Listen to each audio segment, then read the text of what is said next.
Bonjour à tous et bienvenue dans un nouvel épisode de Mêle au pays.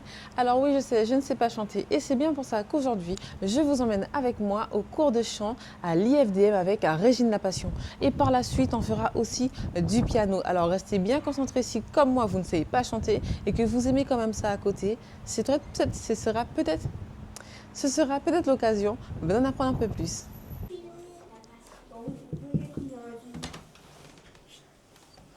Bonjour Mélissa, bienvenue Bonjour dans mon Régine. atelier de chant 6 à 13 ans.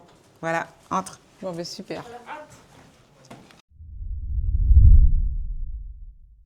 On va faire quelques vocalises, histoire de chauffer la voix, mais juste avant, on va quand même réveiller. Est-ce qu'on avait fait en tirant la langue? Allez, on tire la langue. Yes. Ensuite, on fait comme si on met de la buée sur un miroir. Encore. On ramène la langue devant, d'accord?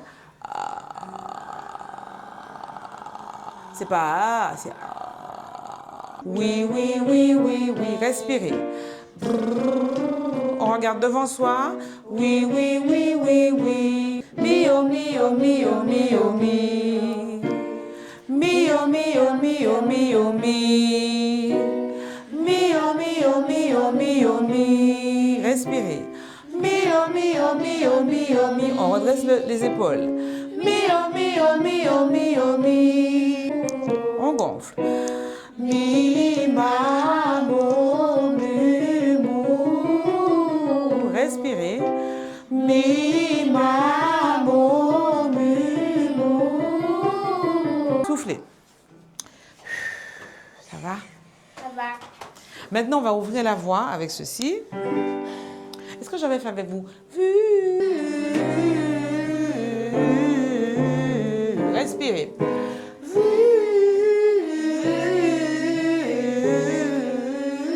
Respirez. Alors là, on va travailler le répertoire. Une fois qu'on a fait les vocalises pour chauffer la voix, on apprend des morceaux à l'unisson ou à trois voix. Et là, pour l'instant, c'est une chanson guyanaise d'ailleurs, de Collectif Guyanese, qu'elles vont chanter à l'unisson. La difficulté de ce morceau, c'est que c'est en créole guyanais, parce que tout le monde ne parle pas créole. Et c'est surtout que ça va vite. Il y a un débit assez rapide, donc on va voir si elles arrivent à articuler, parce que c'est important qu'on comprenne ce qu'elles disent. C'est très important. On y va, mesdemoiselles. C'est parti. Oh, oh, oh, nous pas qu'à joke, nous pas qu'à molly, nous pas gain pour faiblir. Hey, j'ai toujours cru en ma Guyane, on déplaise à tous ceux qui n'aiment pas quand je fais ma flamme. La Guyane gang gang, j'aime sans tout l'esprit. Si t'aurais dit chanter que moi, oh, oh, oh, oh, oh, oh, nous pas qu'à joke, nous pas qu'à molly, nous pas gain pour faiblir. La Guyane gang, la Guyane gang, la Guyane gang gang, la Guyane gang gang gang, la Guyane gang gang. La Guyane, c'est number one. Ça devient number Plus one. fort. Pour moi, quand c'est ça, Love, one love, one love. La Guyane c'est number one. Nous ça des jeunes gens nous pas molles. Pour mon country c'est one love, one love, one love. Respire. La Guyane gang gang, tiens baissant en tout l'esprit. Si t'aurais dit chanter que moi, oh oh oh, oh oh oh, nous pas qu'à joke, nous pas qu'à molly. Nous c'est des jeunes gens, nous pas Parce molles. qu'elles disent autre chose normalement, mais vous n'êtes pas des femmes jock. Donc on a traduit en jeunes gens. Nous c'est des jeunes gens, nous pas molles. Alors ça donne. La Guyane c'est number one. Nous c'est des jeunes gens, Nous pas molles. Pour mon country c'est one love, one love, one love. encore. La Guyane C'est number one. Alors là, on est en fin de cours avec Régine La Passion et les élèves qui sont en face de nous. Alors Régine, dis-moi, ça a été ce cours? Oui, parce que les morceaux commencent à rentrer dans la tête et puis dans la voix aussi. Et on sent tout de suite les titres qu'elle préfère. Je dis elle parce qu'il manque 3 garçons aujourd'hui. Oui, là, il n'y a que des filles. Voilà, il y a que Girl des filles power. aujourd'hui. C'est un groupe très dynamique, donc j'ai beaucoup de plaisir à travailler avec eux le mercredi après-midi de 14h30 à 15h30. Voilà, et on apprend du chant varié. On fait un peu de technique vocale au début Et ensuite, on apprend un répertoire aussi divers que varié. Alors là, elles sont nombreuses, mais on ne peut pas les voir à la caméra parce qu'il y a des autorisations forcément qui ne sont pas accordées à tout le monde. Mais du coup, toi, tu as beaucoup d'élèves quand même en cours. Est-ce que tu arrives quand même à percevoir les voix de chaque élève quand elles Oui. chantent ensemble? Oui, parce que finalement, ils sont 12 dans ce cours et c'est pas beaucoup, 12 personnes, même quand il y en a plus, on arrive à sentir les élèves qui ont un petit peu plus de mal. Donc, et comme il faut délaisser personne, si tu veux, il faut garder la cohésion de groupe. Donc, je fais répéter un petit peu plus à certains. Et parfois, il y en a qui ont l'oreille un petit peu moins aiguisée que d'autres. Donc, je les laisse quand même chanter parce que des fois, c'est beaucoup plus long de rester que sur un élève pour qu'il apprenne à chanter très juste. Donc, c'est un atelier, ce n'est pas un cours de technique vocale. Donc, c'est ouvert à tous. Donc, il y a une certaine forme de tolérance vis-à-vis des difficultés qu'ils peuvent rencontrer, même si je reste quand même exigeante. Oui, c'est vrai. Mais du coup, justement, Régine Lapassion, on te connaît en tant qu'artiste, en tant qu'interprète, en tant que compositrice. On a plein de casquettes. Oui, c'est vrai. Et j'aimerais savoir, ça fait des années que tu donnes des cours. Oui. Tu ne t'en lasses jamais? Écoute, alors, c'est pas que je m'en lasse pas, c'est que j'ai évolué, si tu veux, dans ma façon d'enseigner. Okay. À un moment donné, pendant des années, j'ai enseigné en donnant tout ce que j'avais à l'intérieur de moi. Je donnais quasiment mon âme à l'élève, dans le sens où je voulais que l'élève réussisse malgré lui. Et ça m'a usée. Et aujourd'hui, j'enseigne à des élèves, mais je ne veux pas être plus royaliste que le roi, c'est-à-dire que je suis exigeante, mais si l'élève ne veut pas aller plus que ça, ben, je fais en fonction de ce qu'il veut, j'essaie de le pousser quand même, mais je ne vais pas prendre toute mon énergie pour qu'il aille à un endroit où moi je veux qu'il aille et pas lui.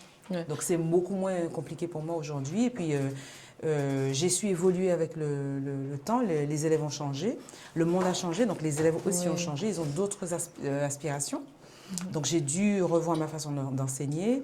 Et si tu veux, même si je suis toujours très exigeante, j'ai lâché prise par rapport à ce que je voulais obtenir à un moment donné, surtout quand il s'agit d'ateliers. Je suis un peu plus exigeante quand il s'agit d'élèves qui iront sur scène en solo. Oui. Je reste quand même plus exigeante, mais jusqu'à un certain point, parce que ça m'use effectivement de vouloir la perfection pour des gens qui ne le veulent pas. Qui ne veulent pas aller plus loin.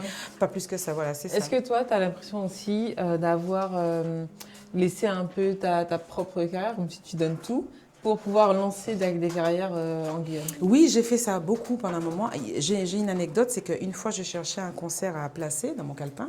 Je me suis dit, bon, ce serait quand même pas mal que je chante. Et j'ai feuilleté mon calepin peut-être pendant une dizaine de pages, voire plus, parce que je ne pouvais pas trouver de place. Soit il y avait un concert d'élèves, et quand il y a un concert d'élèves, la semaine d'avant, il y a répétition, la semaine d'après, tu ne peux pas faire un concert, puisqu'il faut faire de la publicité. Or, on fait de la publicité pour les concerts de nos élèves.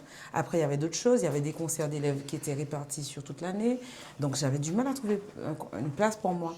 Donc, j'ai réduit petit à petit le nombre de concerts que je fais avec les élèves. Aussi parce que je n'avais pas toujours le temps de les préparer correctement pour qu'ils puissent être performants. Donc cette année, par exemple, l'IFDM, on a réduit déjà le nombre de cours pour nous permettre à nous de faire notre carrière d'artiste. Et donc, on va leur proposer de faire un concert, un spectacle de fin d'année, le 30 mai, je dis déjà la date, le 30 mai. Et là, ils vont avoir, ce sera d'autant plus intéressant pour tout le monde, en fait. Tout le monde y trouve son compte. C'est win-win, gagnant-gagnant, parce que nous, on aura le temps de s'occuper de nos carrières. Eux, ils ont le temps de monter un répertoire conséquent, donc ils vont chanter beaucoup plus le jour du spectacle, parce que souvent, quand il y a des spectacles tout le temps, ils chantent 2-3 chansons et ils attendent des plombes avant de chanter. Là, ils seront complètement impliqués. On a déjà appris 3 chansons, on n'est qu'en novembre. Donc là, on a encore jusqu'au mois d'avril pour apprendre des chansons. Et donc, le jour du spectacle, ils vont connaître un paquet de chansons, beaucoup de chansons. Ils vont chanter beaucoup, à peu près une dizaine de chansons. Facilement. Sans oublier la chanson collégiale. Chambre avec vue, c'est une chanson collégiale qu'ils vont chanter avec l'atelier d'adultes. Et donc, c'est pour ça que là, ils font la deuxième voix, ils ne font pas la mélodie. Voilà. Et donc, nous, on a du temps pour s'occuper de nous, du temps pour eux, et du temps pour monter un répertoire. Et c'est beaucoup moins lourd pour tout le monde. Mais justement, comment t'es venue l'idée de monter une école de musique, sachant que toi-même, ta carrière était en plein lancement? Alors, en fait, j'avais déjà une carrière qui était déjà pratiquement lancée, si tu veux, quand j'étais à Paris. Et quand on a décidé de rentrer en Guyane, parce qu'on voulait aller aux États-Unis. Et puis, on a décidé de rentrer en Guyane. Denis me l'a proposé, puisqu'il est guyanais. J'ai dit pourquoi pas, parce que j'aimais bien ce que j'avais vécu en peu de temps, j'avais aimé. Maintenant, on ne pouvait pas vivre que des concerts. J'étais encore intermittente du spectacle quand je suis arrivée en Guyane. Mais pour vivre de l'intermittence, il faut faire beaucoup de concerts, ce n'était pas encore le cas. Donc, on a créé une école aussi pour ça, puisqu'on transmettait. Donc, une école, c'était l'occasion d'avoir d'être son propre employeur, puisqu'on est indépendant, et donc de gagner sa vie. Oui. Je suis redevenue intermittente parce que j'avais entre-temps beaucoup de concerts avec des résidences que j'avais faites, notamment à Africa 2021. C'était 2020, mais ça a été reporté en 2021. Covid. Et donc voilà. Et donc j'ai été à nouveau intermittente, et tout en ayant l'IFDM. Et tout en ayant mon auto-entreprise. Donc, et là, je suis redevenue, enfin, j'ai perdu un peu mon intermittence, que je vais retrouver d'ailleurs, puisque les concerts vont recommencer. J'ai toujours fait des concerts à l'extérieur, parce que je suis invitée dans les festivals. Mais là, j'avoue que ma carrière est un petit peu, entre guillemets, en berne.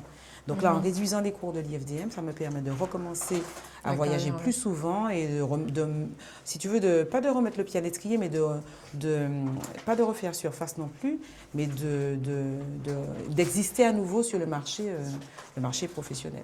Okay. Voilà. Donc ça a été vraiment une stratégie finalement de lancer l'IFDM. Et aujourd'hui, ça fait combien d'années à peu près? Alors l'IFDM a 15 ans, on a fêté les 15 ans en décembre. Nous, ça fait 17 ans qu'on est là, mais c'est vrai que mes études je ne suis pas musicienne comme ça, je ne chante pas, je ne suis pas juste une chanteuse, j'ai des études de musique, c'est-à-dire que j'ai fait des études, j'ai une licence de musique, j'ai des certificats de maîtrise, j'ai un diplôme de piano, j'ai un diplôme d'harmonie tonale et j'ai un diplôme de chanteuse, donc je n'aurais pas pu... Elle nous a perdus. Excusez-moi, donc si j'avais un boulot, oui, c'est pour harmoniser, donc je sais faire des chœurs, je suis chef de chœur aussi, donc si je devais trouver un boulot, j'aurais pu aller au conservatoire. Oui. Est-ce que tu as une anecdote à nous raconter d'ailleurs avec justement cette relation avec l'extérieur et... Écoute, le Brésil, je ne sais pas si c'est une anecdote. Alors, ils aiment beaucoup ce qu'on fait, ils ont beaucoup de respect pour. Mais dès que je sors de la Guyane, je suis assez surprise de voir le respect que les gens. Enfin, surprise. J'ai du respect pour moi déjà, mais je suis assez surprise de voir le respect, mais de façon. Ah, Régine, c'est merveilleux, etc. Je dis, bon, oui, je sais que c'est bien, mais voilà. Et c'est vraiment le tapis rouge. Et quand je vais au Brésil, les musiciens me demandent quand est-ce qu'ils jouent sur mon album. Et d'ailleurs, le conservatoire, l'école de musique Walker Yalima qui est à Macapá, nous a invités tous les deux à assister à la semaine des musiciens. C'était un festival de l'école. Wow, Ils nous ont payé notre billet pour venir. On n'a rien fait, on n'a pas fait de masterclass, rien du tout. Hein. On a été hébergés chez la belle-mère d'un ami à nous, mais ils nous ont invités à participer. Et ils nous avaient donné un per diem pour manger. Ils ont payé tout, mais je me suis dit, mais c'est pas possible. Et quand on était là... Est-ce que tu te sens plus reconnu à l'extérieur qu'en Guyane? C'est souvent comme ça, on te dit que tu n'es pas prophète chez toi, mais alors je ne vais pas dire n'importe quoi, parce que j'ai quand même un public guyanais qui a beaucoup de respect pour moi, le public qui me suit, même s'il n'est pas énorme, parce que je ne suis pas une chanteuse populaire, mais j'ai un public guyanais qui vient à tous mes concerts, samedi c'était la preuve de ça, et qui me respecte énormément, et qui aspire à ce que je chante à l'extérieur, ce public guyanais qui me respecte. Maintenant, le plus souvent, effectivement, il y a des gens qui ne comprennent pas ce que je fais en Guyane, parce que, bon, comme j'ai une école de musique, il y en a qui pensent que je suis pas artiste. Et bon, mais ça, c'est des gens qui... confusion. En fait, c'est pas la confusion, c'est eux qui connaissent pas le métier. Quoi. On est artiste et on a le droit d'avoir une école de musique en tant qu'artiste. On peut avoir un label. Oui, c'est ce qu'on a. Oui, on a tous les trois d'ailleurs. Et la plupart des artistes célèbres de l'extérieur, quand ils voient qu'on a une école, ils trouvent ça extraordinaire. Il y a des Américains qui sont venus, parce qu'on faisait un festival de gospel, et ils ont dit, des artistes qui ont une école, mais c'est génial, quoi. Nous sommes des artistes avant tout, qui avons créé une école. Mais en Guyane, il y a beaucoup de gens qui nous appellent des professeurs de musique. Ou une directrice. Toi, tu t'appelles comment, toi? Régine Lapassion, je suis une artiste professionnelle. Et dedans, tu mets ce que tu veux. Alors, je suis une artiste professionnelle et formateur indépendant. Je mets toujours ça quand je signe des papiers, quand je remplis des cases, là, je mets artiste professionnel, formateur indépendant, parce que je fais vraiment les deux. Oui. Avec mon auto-entreprise et l'IFDM aussi, je forme, je fais de la prise de parole en public, je fais du coaching, etc. Et je suis aussi une artiste professionnelle avec plusieurs casquettes. En tant qu'artiste, je chante, je suis coach vocal, je fais de la comédie, je danse, etc. Ça, c'est le côté artistique où je gagne ma vie de façon... Une artiste complète. Hein. Oui, presque. Voilà. Il manque... là, ces temps-ci, j'arrête un peu la comédie, le cinéma. Stéphane Floris m'a proposé, mais j'ai dit non parce que j'étais vraiment occupée. J'essaie de justement relancer ma carrière en tant que chanteuse. Je prépare aussi mon récital de piano classique que je devais faire en décembre, messieurs, dames, mais je travaille trop, donc j'ai repoussé, puis j'étais trop fatiguée, donc voilà. Si mon prof m'entend, voilà, c'est la galère, je n'ai pas travaillé trop ces temps-ci. Donc j'ai repoussé à avril 2026. L'artiste que je suis, la chanteuse, parce que c'est quand même comme ça que je gagne beaucoup ma vie, la chanteuse que je suis a besoin de revenir dans le circuit des festivals. Donc ça, j'ai besoin de faire des mailings en attendant de trouver un manager. Donc j'ai tout ça à travailler. C'est super intéressant ce que tu viens de dire, parce que du coup, je viens de tilter. Je me dis, mais tu viens de dire que tu es un prof. Donc tu peux être à ce niveau-là et quand même avoir un professeur. Alors j'ai un professeur, les enfants s'amusent avec des billes, c'est bien, ça me rappelle mon enfance, mon adolescence. Et donc oui, j'ai un professeur de piano, un professeur de piano classique, Patricio Malcolm Valdez. Oui, mais bon, tu sais, il m'a appris plein de choses, soit que j'avais oubliées, soit que je pensais maîtriser et que je ne maîtrise pas. Et puis ça faisait longtemps que je n'avais pas travaillé mon piano, donc ça faisait plus de 10 ans, plus de 20 ans même, j'ai l'impression, depuis 80... Mon dernier examen, c'est 96. 1996, on a quand même en Pourtant, 2025. tu touches le piano tous les jours. Quasiment. Il faut quand même s'entraîner. Enfin, c'est un peu comme un sportif finalement. Oui, mais alors je ne travaillais pas mon piano autant tous les jours que je travaillais en 96. Hein. Okay. C'est cette pratique de 4-5 heures. Je travaillais 7 à 10 heures par jour et là, je ne faisais plus du tout ça. Donc là, j'ai commencé 3-4 heures par jour et donc du coup, j'ai un professeur. Et j'avais un coach vocal qui s'appelait Jean-Richard Florençois qui est décédé en 2015. Donc je n'ai plus de coach vocal, mais s'il était encore en vie, il aurait été mon coach vocal. Parce qu'on a toujours besoin de coach vocal. Donc les enfants commencent à s'impatienter, n'est-ce pas? Vous êtes fatigués? Oui. Est-ce que, alors du coup, vous avez envie quand même qu'on vienne vous voir à votre concert, votre spectacle? Oui. Ben voilà, vous avez entendu. Donc, on nous répète la date, ce sera quand? Ce sera le 30 mai 2026, on a le temps de vous redire ça. Et il y aura des chanteurs solistes, la chorale de jeunes, des pianistes qui vont accompagner les chanteurs, des batteurs également, puisque l'IFDM maintenant s'est réduit à quelques cours, c'est-à-dire le coaching vocal pour des solistes, l'atelier de chant varié de technique vocale pour les adultes, l'atelier de chant 6-13 ans, technique vocale et chant varié pour les enfants, la batterie, et puis le piano d'accompagnement et le piano d'interprétation. Donc il n'y a plus de guitare, il n'y a pas d'initiation, il n'y a plus tout ça. Donc c'est tous ces élèves-là que vous allez retrouver le 30 mai 2026. Ah ben voilà, le rendez-vous est lancé, on libère les élèves. Les filles, en tout cas, votre cours était génial. Moi j'ai même pas pu chanter parce que le niveau était trop élevé. Hein. Je me suis dit au début, bon, ce sont des enfants, je vais pouvoir me glisser. Non, pas du tout, non. Donc il faudrait peut-être que je revienne en cours particulier d'abord. Ah ben oui. Mais même en cours collectif, un mardi soir, tu sais. Comme ça, tu te mets parmi les gens et tu participes. Mais aux débutants moins. Non, le mardi soir, tu sais, les ateliers comme celui-là, ce sont des ateliers tout venant. Alors que le coaching vocal, c'est sur audition. Je ne prends pas n'importe quel élève. Non, non, non. Il faut tu ne m'aurais pas pris, ça veut dire. Non. Voilà, bon. Chacun son talent, Mélissa. Voilà, moi, mon talent, c'est de venir avec ma caméra en immersion. Bon, mais écoute, Régine, alors là, maintenant, on passe au piano. Oui, on va passer au piano d'interprétation. Tu peux me montrer quelques notes quand même. Oui, je vais te montrer quelques notes tout à l'heure. D'accord. On va voir, pas de souci. Bon, ben, on vous emmène avec nous. C'est parti. Alors, en début de cours, on travaille toujours la théorie musicale nécessaire à ce qu'on va travailler après en piano. Donc, il y a toujours un peu de lecture. Pour l'instant, comme ce sont des débutants qui ont à peu près 6... Vous avez quel âge déjà? 6, 7? Qu'est-ce qu'il y a 7 ans? Voilà, 6 et 7 ans. Donc, on commence par la lecture de notes. Oui, elle a 7 ans. On commence par la lecture de notes. Et là, au stade où nous sommes, on a commencé en octobre, ils sont en train d'apprendre à la main droite Do, Ré, Mi. Et à la main gauche, Do, Si, La. On est d'accord les enfants? Do, Ré, Mi et Do, Si, La. Do, Ré, Mi, c'est quelle clé? Clé de Do, Ré, Mi, Sol, voilà. Et Do, Si, La, clé de Fa. Voilà. Tout à l'heure. Et, Ré, Mi, Ré, Ré. Numéro 2. Do, Ré, Do, Ré, Do, Ré, Do, Ré, Do, Ré, Do, Ré, Do. Donc l'idée, c'est de vous faire répéter les notes jusqu'à ce que vous les reteniez. On est d'accord? Note, c'est quoi? On est en clé de Sol. On est en clé de Sol. Et c'est pour la main. Quelle main? La clé de Sol.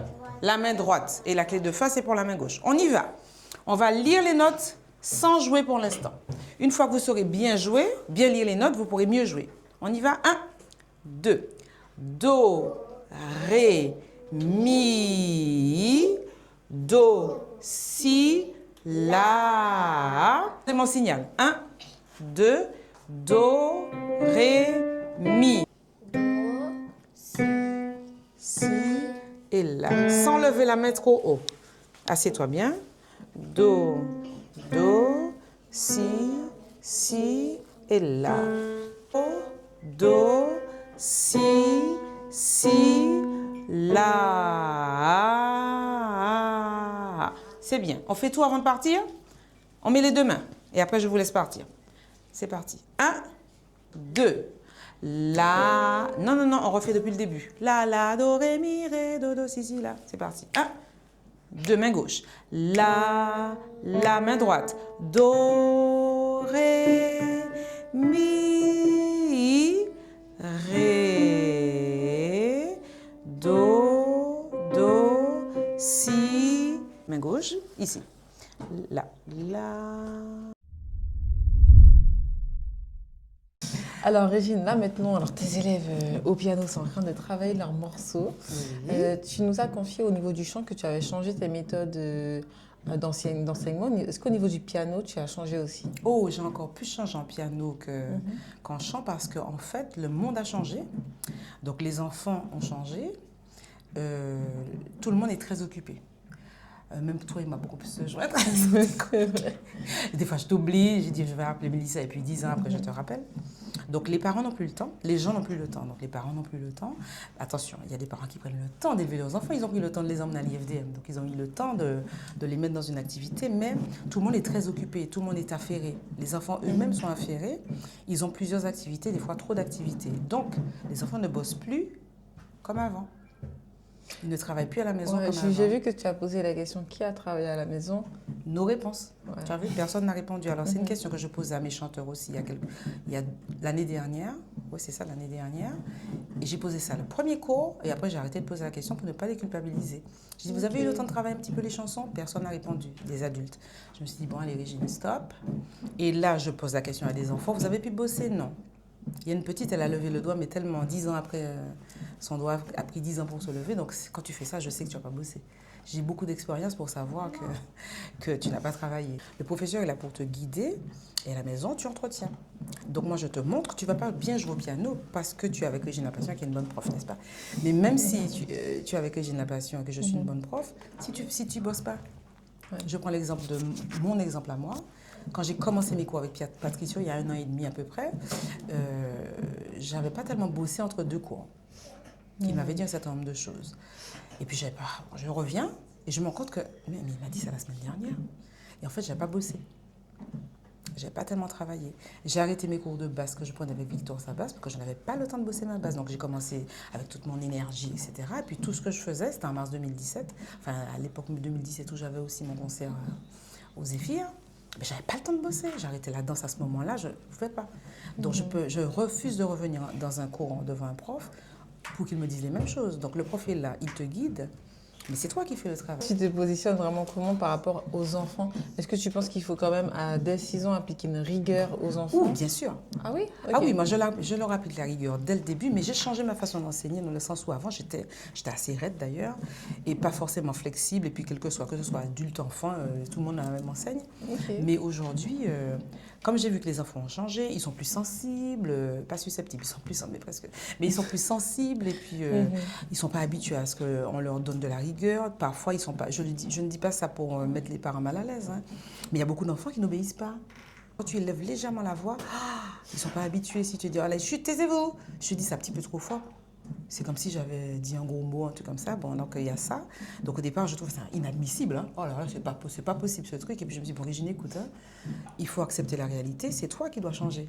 Les enfants ne vont pas changer. Ils ne sont pas forcément habitués à obéir. Ils ne sont pas habitués à ce qu'on leur donne une certaine règle. Je ne dis pas ça pour les parents qui font, mais moi, je vais dire la vérité. Ce n'est pas la peine de faire semblant. J'ai des enfants en cours. Ça veut dire que j'arrive à comprendre ce qui se passe à la maison. Je n'ai rien inventé, en fait. Hein. Je n'ai absolument rien inventé. Ouais. L'éducation nationale, c'est la même chose, d'accord? Les enfants qui réussissent, les parents sont derrière. Voilà, c'est tout. Et donc, comme j'ai vu que les enfants ont changé, ils n'ont pas le temps de bosser, ils ne sont pas habitués à obéir, et bien en cours, avec beaucoup plus je me suis dirigée, au lieu de t'énerver, mais accompagne les enfants. Ouais. J'ai changé mon fusil d'épaule. Je me suis dit, bon, je veux qu'ils soient rigoureux. Je veux qu'ils soient rigoureux, qu'ils aient une bonne méthodologie de travail, mais je dois les accompagner à faire ça au lieu d'être contre eux, parce que j'étais à un moment donné contre les élèves, même à Paris. Voilà, tu vois, j'ai tellement bossé, puis je suis d'une ancienne génération. Attention, je suis des années 70. J'ai connu le franc, j'ai vu Internet arriver. Donc, je suis de l'ancienne génération. Mais oui, Il n'y avait pas Internet. il n'y avait pas Internet. Je suis des années 70, donc j'ai vu le Ok. bebop, etc. J'ai un certain âge, même si je suis jeune. Ah, Donc tu j'ai fais- vu tu fais tout ça très jeune. arriver. Donc tu vois, j'ai vu tout ça arriver. Donc j'ai été élevée avec des parents qui étaient rigoureux en plus par rapport à d'autres parents. Mes parents étaient très rigoureux, tu vois. Et j'ai eu la chance d'avoir des professeurs très rigoureux depuis le CP jusqu'en terminale, en passant par la fac. Alors, la fac, c'était pire. J'ai eu des professeurs rigoureux. Donc cette rigueur-là, je l'ai en moi. Et je me suis dit, bon, Régine, même si tu es rigoureuse, justement comme tu es rigoureuse, trouve un moyen de transmettre cette rigueur à tes élèves avec beaucoup d'amour. Ok. Beaucoup d'amour et de patience. Parce que je suis élitiste, hein, donc si tu n'as pas compris, ça me gave. Mais je me suis dit, attends, Régine, ce sont des enfants, ils sont là pour que tu les accompagnes. Donc j'ai un petit peu... des fois, je suis fatiguée. J'avoue, des fois, je suis fatiguée. Donc, quand il faut répéter 50 fois la même chose, ça me gave un peu. Mais après, je me rappelle tout de suite, Régine, attention, tu es là pour les aider. Tu es là pour les aider. Donc, si tu veux, je les encourage. Je les fais reprendre plusieurs fois. Oui, Naël, dis-moi. Et donc, tu vois, je crois que j'avais expliqué ça. Donc, je les accompagne. Je les accompagne et quand je vois qu'ils ont un petit peu de difficultés, ben, je me dis, Régine, tu avais des difficultés quand tu arrives à Paris en solfège. Tu te bases beaucoup sur ton expérience. Ah oui, parce que alors pourquoi je suis rigoureuse? Parce que quand je suis arrivée à Paris, j'avais des lacunes en audition, j'avais des lacunes, enfin tout ce qui est exercice d'audition, c'est-à-dire les dictées musicales, etc. J'étais nulle en solfège, en lecture de notes et lecture rythmique. En piano, je tenais plus ou moins la route, mais j'avais 3 ans de retard en piano. Donc j'ai dû travailler. Je suis le fruit du travail. Donc arrivé ici, et en chant, n'en parlons pas, j'ai vécu tous les trucs négatifs qu'un chanteur puisse vivre. Donc j'ai dit à mes élèves de chant, ne vous inquiétez pas, ça j'ai vécu. Et les élèves de piano, dès le début, même s'ils font ça pour le plaisir, je leur apprends les bases pour qu'ils n'aient pas de lacunes. Ok. Donc en fait, Voilà. tu ne veux pas que ce qui t'est arrivé leur arrive finalement. Du tout. Ok. Premièrement, je ne veux pas qu'ils souffrent comme j'ai souffert. Et deuxièmement, j'aimerais bien qu'un élève chanteur ou pianiste me remplace. Donc j'apprends, je ne suis pas éternelle, j'apprends les bonnes bases, je donne mon savoir. Il y a des profs qui retiennent leur savoir. Mon professeur de piano actuel, Patricio Michael Valdez, il me donne tout. Il ne retient rien, tu vois. Et je me demande s'il n'y a pas des profs qui ont retenu quand j'étais en France, mais en tout cas, lui, il me donne tout. Et donc, moi, je donne tout à mes élèves, que ce soit en chant ou en piano. Tu vois, donc aujourd'hui, et comment ça se traduit d'ailleurs, les élèves qui bossent et qui ne bossent pas, ben, au départ, ils sont ensemble. Et puis très vite, finalement, ceux qui bossent un petit peu plus, eh ben, ils progressent un peu plus. On voit qu'ils travaillent avec un casque. Et c'est pour ça que oui, ils sont juste en face de nous. Oui, c'est Mais en ça. fait, on n'entend pas le piano parce qu'ils ont tous un casque. Et ils c'est sont ça. tous en train de bosser leur exercice. Oui, attention, pendant que je suis en train de faire l'interview, ils bossent comme ça, ça leur permet de s'exercer, surtout pour ceux qui n'ont pas forcément travaillé. Donc, qu'est-ce que je fais quand l'élève n'a pas bossé? Au lieu de lui dire, ouais, tu n'as pas bossé, c'est pas normal, c'est ce que je faisais avant. Comment j'ai fait? Une des choses que j'ai changé, c'est l'élève n'a pas bossé, c'est pas grave, entre guillemets. C'est grave, mais en fait, On non. t'a relativisé finalement. Mais où j'ai dit, bah, on va bosser là. Et je Ok. m'arrange dans le cours pour qu'ils aient très très bien compris ce que j'ai dit. Qu'ils aient bien pratiqué. Donc on pratique pour que la fois suivante, ben, tu as vu le cours précédent, ben, ils ont fait ça tout de suite, c'était parfait. Ouais, c'est vrai. Tu vois? Donc là, je les fais bosser, ils n'ont pas bossé. Qu'est-ce que tu veux que je fasse? Mais là, une journée typique, du coup, parce que là, tu m'accueilles et je me rends compte que là, on est déjà à ton 3e cours de la journée. Tu enchaînes les cours, il n'y a même pas 5 minutes d'intervalle entre tes cours. Et ce soir, tu chantes encore. Je chante tout à l'heure. Alors, quel moment tu te si j'avais eu un reposes? concert, ouais, c'est ça qui est compliqué parce que même mon orthophoniste me dit, ce qui m'embête, c'est que vous enchaînez mardi, mercredi. Ça m'embête un peu. Et en fait, je ne chante que 4 chansons. Si j'avais un concert d'1h30, comme c'était le cas, enfin 2 heures, j'aurais annulé, enfin je me serais fait remplacer. D'ailleurs, parlons juste de ça. Avant, donc là, vous avez déménagé au rez-de-chaussée. Avant, vous aviez des profs Oui. de musique, puisque c'est une école de musique. Oui. Est-ce que c'était facile de trouver des professeurs de musique qui rentraient dans vos valeurs, dans votre manière pédagogique, je sais pas comment dire, votre Oui, manière pédagogique. pédagogique d'enseigner la musique? Et c'est pas évident de trouver des professeurs parce que je le dis en toute humilité, Denis et moi, nous sommes très formés. On est très formés, on est vraiment très formés. En plus, on a plusieurs casquettes. Et donc, ça fait des années qu'on fait ça. Et donc, trouver des profs, on leur a expliqué comment on voulait enseigner, notamment les cours collectifs, c'est pas tout le monde qui sait faire ça. Parce que ça demande énormément d'énergie. Là, je suis assise, mais normalement, tu as vu, je les fais travailler en collectif comme ça. Tout le monde personne n'a le casque. Et puis après, je passe à côté de chaque personne. Donc, quand tu fais 1 heure de cours comme ça et tu as enchaîné c'est 4-5 heures, énergivore. tu es hyper fatigué, c'est énergivore. Donc, on a trouvé des profs qu'on avait formés aussi, nous, au départ, et qui étaient partis étudier, qui sont revenus. Donc, il y a eu quelques profs comme ça en chant, piano. Et puis, après, on a trouvé des profs qui ont appris avec nous sur le tas. Mais c'est vrai, du coup, moi, j'aimerais savoir aussi, donc il y a l'IFDM, vous avez mis des professeurs, mais vous avez quand même vécu avec Denis aussi des downs, enfin des galères. Est-ce que tu as eu envie d'abandonner? Est-ce que ça t'est déjà passé par la tête? Oui, alors au bout de 5 ans de l'IFDM, on voulait arrêter. Et ta carrière aussi artistique? Alors, ma carrière artistique, non, j'ai jamais voulu arrêter. Ok. Mais par contre, non, jamais, j'aime mon métier. D'ailleurs, c'est pour ça que je le reprends. Et j'avoue que même si j'aime transmettre, l'hebdomadaire sur 9 mois, c'est lourd quand tu as d'autres choses à faire parce qu'on continue notre carrière. On n'a jamais, si tu veux, arrêté notre carrière complètement. Donc, ça veut dire les concerts jusqu'à pas d'heure et puis reprendre le cours le lendemain, tu vois. Donc, on a eu des moments de down, pas de la même manière parce que Denis n'est pas moi, tu vois. Ouais. Lui, il a eu envie d'arrêter plus tôt que moi. Moi, j'avais encore, tu sais, moi, je prends les choses du bon côté et puis au bout d'un moment, j'en ai eu assez. Ouais. Et au bout de 5 ans, on voulait fermer l'école. On voulait partir. Oui, on voulait fermer l'école et repartir. Qu'est-ce qui vous a poussé à ne pas le faire? Alors déjà, qu'est-ce qui nous a poussé à vouloir partir? Oui. C'est-à-dire, si tu veux, ce qui me poussait à arrêter, alors il y a des choses qui sont pas de mon fait, mais en même temps, c'est toi qui fais le choix et c'est comment toi tu te vois par rapport aux gens. J'en avais assez qu'on ne me traite pas correctement comme une artiste parce que j'avais une école de musique. Et j'ai vécu ça où quelqu'un a dit dans la salle, on a 2 professeurs de musique dans la salle. On est allé voir un showcase. L'artiste en question n'avait pas de voix. J'ai pas de voix parce que j'ai trop chanté pendant la répétition, c'est ce qu'il a dit. Je dis pas de non parce que c'est des gens que j'aime bien. Et le présentateur a dit, il a chanté sur sa voix. Donc ça m'a fait bizarre parce que moi, je dis franchement, parce que des frustrations qu'il peut y avoir, j'explique avec beaucoup d'honnêteté et de vérité, j'ai pas peur de le dire. Moi, j'avais fait un showcase où j'avais chanté en live 6 chansons avec des choristes, piano, basse, batterie, etc. en live. Et puis là, je vais avoir un showcase d'un artiste que j'aime beaucoup qui dit en live qu'il n'a pas de voix, donc il va chanter sur sa voix. Et le présentateur qui dit, c'est bien, il y a du monde, il y a 2 professeurs de musique dans la salle. Et les 2 professeurs, c'était Denis et moi. J'étais tellement ragée parce que je me suis dit, attends, on n'est pas des profs de musique, on est des artistes. Non, vous avez été pas réduit parce qu'on respecte quand même les professeurs de musique, mais on vous a retiré des casquettes. Ouais, on nous a dit non, on était 2 professeurs de musique. Donc à un moment donné, j'ai dit, attendez, mais non, je suis d'abord artiste, je suis une artiste qui a ouvert une école de musique, je continue d'être artiste. Donc j'avais du mal avec ça parce qu'on ne me traitait pas comme une artiste. Déjà parce que je vis ici, donc je n'ai pas la même valeur que si je vivais en France. Et puis, comme j'ai une école de musique, je suis une professeure de musique, je ne suis pas une artiste. Donc j'avais du mal avec ça, donc j'ai mal pris ça et puis je me suis dit non. Alors je disais non, je ne donne plus de cours. J'ai arrêté de donner des cours à un moment donné. J'ai donné des cours, j'ai donné mes cours à Alex, à Alex Corvo, Ola Abdelkader, à Lincia Piver. Je ne donnais plus de cours. Ah oui, pas si, j'avais arrêté. Okay. Oui. Les cours de piano, n'en parlons pas. J'ai donné un tas de profs, Denis pareil, on donnait très très peu de cours. Qu'est-ce que j'ai gardé comme cours à l'époque? Je ne sais même pas. J'ai dû garder un cours ou 2. Et je disais, et puis dans les interviews, j'étais fière de dire, je ne donne quasiment plus de cours. Je disais, fierté pour être sûre que les gens entendent que je suis artiste. Excusez-moi, je suis artiste. C'était comme ça que j'étais. Et puis mais avec du recul. Je me suis dit, mais ça ne va pas, non? Et avec du recul, pourquoi on est resté? Parce qu'on ne sait pas où aller. On se disait Brésil, États-Unis, etc. Pas la France, mais on avait envie d'aller au Brésil. Et puis on s'est dit, on n'était pas sûr. Donc on a dit, on reste là. Mais j'ai fait un travail sur moi en me disant, mais attends, Régine, tu as de la valeur. Tu as le droit d'enseigner, d'être une artiste. Tu as le droit d'être une artiste qui enseigne. Les gens qui estiment que tu n'es pas une artiste...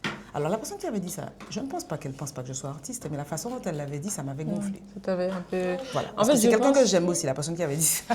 Je pense que c'est un peu comme tout. Je pense que ce que vous avez fait, c'est un pari fou parce que, et je le dis aussi avec beaucoup d'honnêteté, c'est comme les sportifs. On attend souvent d'eux qu'en fin de carrière, ils enseignent et transmettent, qu'ils deviennent coach. Je comprends. Et du coup, c'est un peu comme un artiste. Il a fini sa carrière. Là, maintenant, il va transmettre, il va enseigner. Oui, ça peut être vu comme ça.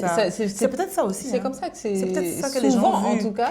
Donc, c'est peut-être pas contre toi ou contre vous, finalement. C'est vraiment juste, peut-être qu'on pense que vous avez fini votre carrière et donc, du coup, ils ont ouvert leur école de musique. Tu vois, j'ai pas pensé à ça. C'est comme si une Selvon, pendant qu'il court, il enseigne en même temps. Et c'est maintenant qu'il a terminé qu'il ouvre une école et forcément... Ok, je comprends. Peut-être qu'effectivement, déjà, on est rentré en Guyane, ça veut dire qu'on avait fini notre vie, c'est ça. Et ensuite, on a ouvert une école, donc effectivement, on est en fin de vie musicale. Pas du tout. Alors que on était en pleine carrière. Ailleurs, ça se fait beaucoup, que des artistes, ils ont leur carrière et à côté, ils ont aussi une école. Beaucoup de gens enseignent. de personnes. toujours. C'est vrai que c'est pas commun à la société, en tout cas en Europe ou autre. Enfin, en Guyane, Je dis ça. en Guyane, Peut-être ils que sont je pas me habitués. trompe, Non, mais en moi, Guyane, par ils sont rapport pas à habitués. parce que En Guyane, ils ne sont pas habitués parce qu'en France, beaucoup d'artistes donnent des cours, d'accord? Donc en Guyane, ils sont pas. Beaucoup de comédiens donnent des cours dans l'académie, je ne sais plus comment ça s'appelle. J'ai pris des c'est cours comme de à The Michel Voice, Larocque. hein, les coachs qui sont là, ben, ils ont toujours une carrière. Hein. Mais oui, je te dis, j'ai pris des cours. Michel Larocque donne des cours. J'ai pris une session de cours en comédie avec Michel Larocque, d'accord? Bon, elle continue de faire des films, d'accord? Bon, elle a fait le film avec le chanteur d'opéra là qui était de banlieue. Bon, Michel Larocque, j'ai pris une session de cours avec elle. Bon. Bah, Donc, aujourd'hui, du coup, là, tu relances ta aujourd'hui, carrière artistique oui. avec du recul. Tu t'accordes toi-même ta valeur, mais je pense que tu as aussi ta propre valeur. Hein, Ah ben, écoute, moi je sais ce que je vaux et j'ai dû remettre ça, j'ai dû travailler sur moi, me dire mais Gina, attends, ça va pas, non, tu es pas n'importe qui. Et puis c'est maintenant que je remplis mon truc de VAE là parce que je veux boucler la boucle histoire de dire que j'ai le DE si je vais aller à l'étranger. J'ai coché oui à tout depuis le début. Ouais. Tu vois, j'ai coché oui à tout et puis je me suis dit bon, j'ai toutes les justifications. Et j'ai tous les justificatifs. J'ai coché oui. Et puis Denis me dit, chérie, j'ai coché oui, on est bon quand même. J'ai coché oui à tout, qu'est-ce que tu veux que je te dise? J'ai coché oui à tout. Je sais qui je veux, je sais ce que je vaux.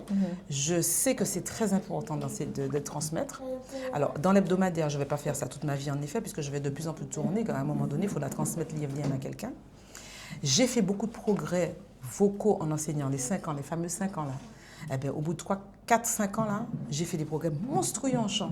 Je suis devenue une meilleure chanteuse grâce à l'enseignement. Okay. Ah oui, donc, toi aussi, finalement, tu t'améliores. Ah non, mais puis, aujourd'hui, j'enseigne les doigts dans le nez, quoi. Façon de parler, c'est-à-dire que tu me dis, bon, demain matin, allons faire un stage de chant, mais même pas. Il est quelle heure là? Allez, il est 17h05. Tu me dis, Régine, écoute, le coach de 19h, bon, j'ai une prestation, mais le coach de 19h ne peut pas venir. Est-ce que tu peux faire une session de 2 heures? Je te dis, donne-moi un tableau blanc et 4 feutres, rouge, vert, noir et bleu. C'est tout. J'ai pas besoin d'autre chose. Parce que je fais du placement vocal avec les couleurs différentes. Ok. J'ai pas besoin d'écrire quoi que ce soit. C'est ton expérience aujourd'hui qui fait ça. Donc je crachais un peu sur l'IFDM à un moment donné parce que moi-même, j'étais pas convaincue de qui j'étais et de l'importance de transmettre. Aujourd'hui, ça fait longtemps que je crache plus dessus, mais c'est vrai que je vais reprendre ma carrière à plein temps, qui veut dire que j'aurai de moins en moins de temps pour donner les cours. Alors cette année, je donne un peu plus de cours que l'année dernière, parce que comme on a réduit l'école, donc du coup on n'a plus les profs, sauf les cours particuliers, donc du coup on a repris les cours mardi, mercredi, jeudi, et c'est nous-mêmes qui donnons les cours. Donc je donne plus de cours cette année que l'année dernière, mais la charge mentale n'est déjà plus la même. Puisqu'il n'y a que Denis et moi à gérer, et la secrétaire qui est un amour et elle est juste après Dieu. Tu vois? Ah ben ça c'est un beau compliment. Tu vois, donc j'ai pas de charge mentale. Oui, il y a quand même des élèves. Une école, c'est une charge mentale. Mais la gestion des profs et de ce qu'ils font dans le cours, parce que quand tu as des profs, il y a un contenu pédagogique qu'il faut suivre, etc. Bah, Denis n'a pas besoin de me suivre. On est tous les deux les co-directeurs pédagogiques. Donc, j'ai pas besoin d'aller voir ce que Denis fait. Et il n'a pas besoin de venir voir ce que je fais. Donc, il sait ce que je fais et puis on se met d'accord, etc. Pour qu'il puisse avoir ses élèves qui m'accompagnent, là, tu vois, je suis obligée de lui dire on va chanter ça dans telle tonalité. Mais on n'a pas de charge mentale de professeur où parfois les parents ne sont pas toujours satisfaits, etc. Là, il n'y a pas ça. On est sûr de nous, même si j'avais de bons profs, hein, mais des fois, tu sais, ça ne matche pas toujours selon les élèves, etc. Et donc, du coup, il n'y a que moi qui me gère moi, quoi. Oui, bon, c'est beaucoup plus simple finalement. C'est beaucoup plus simple, mais c'est fatigant. Ça vous permet de reprendre aussi à temps plein votre carrière. On sait que ton fils, en tout cas, il jouait avec vous en Guyane. Alors, tu lui as transmis, c'est peut-être le premier même qui a appris tout votre savoir avec Denis. Je suis sûre que tu dois être très fière que je t'ai posé cette question. Ouais. Alors, est-ce que pour toi, tu le laisses vraiment comme un électron libre faire sa carrière ou faire autre chose s'il le souhaite hors de la musique? Ou est-ce que pour toi, tu veux vraiment qu'il reprenne l'IFDM par la suite? Ah, certainement pas. Ok. Je ne veux surtout pas qu'il reprenne l'IFDM. D'accord. Alors, en fait, il fait ce qu'il veut depuis le début et avec notre aval. Ça veut dire qu'il a laissé l'école à 16 ans. Il a quitté l'école à 16 ans. Okay. Quand il avait 15 ans, il m'a dit, maman, il était bon, hein. Il m'a dit, l'école, c'est obligatoire jusqu'à quel âge? J'ai dit, jusqu'à 16 ans, pourquoi? Parce que j'ai fait des études supérieures, moi. Et il m'a dit, parce que je veux arrêter, je fais que de la musique, je veux être batteur professionnel. Waouh, ok. Et donc je lui ai dit, ok. Fier de mon fils. Alors quand on me dit ça, je dis non, pas fier, il a travaillé. C'est une notion, si tu veux, que j'ai un petit peu de mal à comprendre, être fier de quelqu'un. Pour moi, c'est se tirer la couverture. Et je ne tire aucune couverture, il a travaillé, donc il est bon. Point. Il va partir bientôt, si ça se concrétise. Alors là, il joue en décembre avec il remplace le batteur du fils de Manu. Et en février, il est censé partir à La Réunion. Je ne suis jamais allée à La Réunion. Le gars va à La Réunion, tu vois. Conseil justement même à ceux qui nous regardent d'ailleurs, quel conseil tu donnerais pour lancer une carrière artistique? Quand on parle de conseils à donner à des jeunes, c'est difficile d'avoir une vraie règle parce qu'il n'y a presque plus de règles. La première chose, c'est qu'il faut croire en ses rêves. La deuxième chose, qu'il faut énormément travailler. Alors, je ne conseillerais pas aux jeunes d'arrêter leurs études comme mon fils a fait, par exemple. Mais si vous êtes sûr de vous, j'ai accepté. Pourquoi? Parce qu'il avait le niveau. Et je savais qu'il avait le niveau, donc c'est pour ça que j'ai accepté. Sinon, je n'aurais pas accepté comme ça. Je lui ai demandé de faire un bac avant, éventuellement, pour être sûr d'avoir une clé. Mais si vous vous donnez les moyens, vous allez réussir. Et il faut toujours croire en vos rêves, même si à côté, on vous dit non, que ce n'est pas possible. Maintenant, il faut être lucide, mais il faut beaucoup, beaucoup travailler. Et ne jamais vous décourager parce que le travail paye toujours. Oui, c'est là. Do, Ah ben, certainement pas. Non, c'est pas ça. Pas du tout, alors. C'est pas ça le do? Non. C'est Alors, là. voilà. Okay. Alors, comment on retrouve le do sans se tromper? Quand tu observes ton piano, il y a des touches noires. Tu as 2 touches noires, 3 touches noires, 2 touches noires, 3 touches noires. C'est toujours par groupe de 2 ou par 3. Tu as vu, tout le piano est comme ça. Sauf là, 2, 3, 2, 3, 2, 3, etc. jusqu'au bout. Le do se trouve juste avant, vers la gauche, les 2 touches noires. Donc là, c'est un do aussi. Voilà, exactement. Donc, au début, je fais les élèves me toucher tous les dos qu'il y a sur le piano. Donc, tu vas me toucher tous les dos avec ton pouce, là. Do et là-bas. Et puis, le dernier est ici, avec le pouce. Et avec la main gauche, tu vas me toucher tous les dos à partir d'ici, avec le pouce. Ça, c'est un do aussi. C'est le do, n'oublie pas, les 2 touches noires. Avant. Non, regarde bien tes 2 touches. Ok, là. 2 touches, voilà. Bon, elle parlait du niveau des enfants de 6 ans.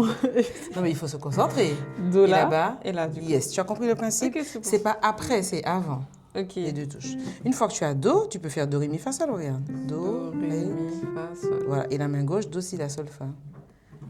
Do, si, la, sol, fa. Donc, ce sont les premières notes qu'on apprend avec les enfants. Mais pourquoi cette méthode-là? Parce qu'ils ne sont pas encore autonomes, ils n'ont pas l'indépendance des doigts. Donc, on fait les mêmes doigts joués. Mais à un moment donné, on va faire des doigts qui vont faire comme ça. C'est pas évident à faire ça. Donc au début, on leur apprend. J'ai un cerveau d'enfant, ça veut dire. Mais ça dit même pour les adultes, parce que quand tu es pianiste débutant, tu n'as pas encore l'autonomie des mains. Donc là, on peut faire. Donc ce sont les mêmes doigts qui jouent. Donc pouce, pouce. Donc tu vas faire. Je t'apprends 2 notes. Mais là, je suis plus sur le do, non? Il faudra que tu te mettes à peu ici, comme ça. Même si tu ne mets pas les 2 pouces en même temps. Mais c'est le même do. C'est le même do, voilà. Donc ça ne s'écrit pas de la même manière. Là, je te donne le cours de piano sans théorie. Oui. C'est-à-dire, je te dis, allez, je te donne juste comment placer tes doigts sur les touches. Donc, on va apprendre à jouer do, ré, mi, juste do, ré, mi. Et la main gauche, ce sera do, si, la. Donc, je te donne une petite mélodie. On va l'appeler danse russe. Do, ré, mi. Alors, lentement, on va faire do, ré, mi. Et main gauche, do, si, la. Encore. Do, ré, mi, main gauche. Do, si, la. Tout simplement. Ok. Bon, mélodie simple. Alors, je pense que même si vous avez un clavier ou un piano, vous pouvez commencer avec ce petit cours. Voilà, c'est ça. De do. Ok. Bon. Bah, c'est assez simple, mais finalement, pour combien de cours il faut pour que tu puisses quand même maîtriser ton piano, tu penses? Alors, la maîtrise, c'est toute une vie, mais je veux dire, pour apprendre à faire quand même quelques morceaux qui commencent à être intéressants et pas que des notes. Écoute, si tu as un élève qui travaille chez soi, il faut travailler quand même. Hein. Avec le programme que j'ai donné, alors là, je suis encore à un certain stade parce que les enfants n'ont pas forcément bossé, mais si tu bosses régulièrement ce que je t'ai donné, au niveau à partir d'un mois de cours, tu peux commencer à jouer des morceaux. Enfin, je veux dire, c'est pas très compliqué. Hein. Bon, alors pour jouer des morceaux à 2 voix vraiment différentes, allez, un trimestre. Ok, bon, je te laisse la place. Pour jouer? Tu nous joues un petit morceau. Un petit. Alors, qu'est-ce que je peux jouer comme petit morceau?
etc.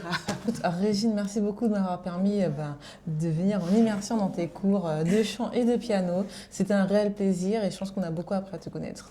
Merci. Merci à toi, Mélie, et puis à bientôt. Et j'espère qu'il y a des gens qui vont s'inscrire. Ah oui, alors oui, d'ailleurs, comment on fait pour s'inscrire? Alors, je dis ça, mais en fait, il n'y a plus de place.